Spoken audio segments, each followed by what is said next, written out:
That's always what I've been on, a journey just to experience as much as I can while I'm living. And all of that started from, you know, the grown-ups in my neighborhood always nudging us to do different things, to explore our minds and explore who we are as individuals. Because they seen, I've come up in mid-90s, early 2000s. So before that period, it was a lot of drug, politic, murder. It was a lot of that in that region, the DC, PG County area. So I felt like the aftermath of that, those people who survived that wanted to teach the younger generation to think a little bigger. So I always felt that going outside, going to the rec center, it was so much, you know, encouragement from from everybody, no matter if you were doing, if you weren't getting money legit, or if you were, it was just like support of a community that was there that I appreciated. Was there ever a time when those moments or that dream felt too far away or too big? Yeah, for sure. I mean, when you hear statistics and when you hear a certain amount of people get drafted into these leagues per year, and none of these statistics are in your favor when you hear stuff. But then when you see one case, you know, of a guy may make it to the next level and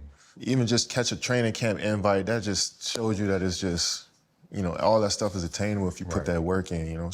And it's been basically described that, like, you can't walk past the basketball or walk past a goal and not get a shot up. You know, almost like you were born to do this. What happens if this doesn't work, KD? How much thought did you give to it that I may not end up in the NBA? I may not be one of the greatest of all time. Who would that person have been? I truly don't know, brother.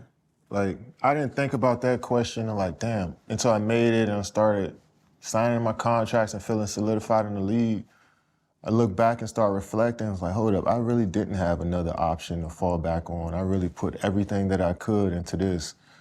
And I'm glad it worked out. And that's probably why I did work out, is because I wasn't focused on other things or had backup plans, or I was totally immersed in this. I was gonna play basketball on a day-to-day, regardless if it's the NBA. I was gonna find a league that I was gonna become a professional in. So it wasn't just that if I wasn't good enough for the NBA, I'd have figured it out to play somewhere else. You know what I'm saying? That's how much I wanted to hoop every day, you know? So I could have, you know, I just love to play ball. It's that simple. I just like seeing the ball go through the rim and being on the floor and feeling that energy. So I'd have found that anywhere, to be honest.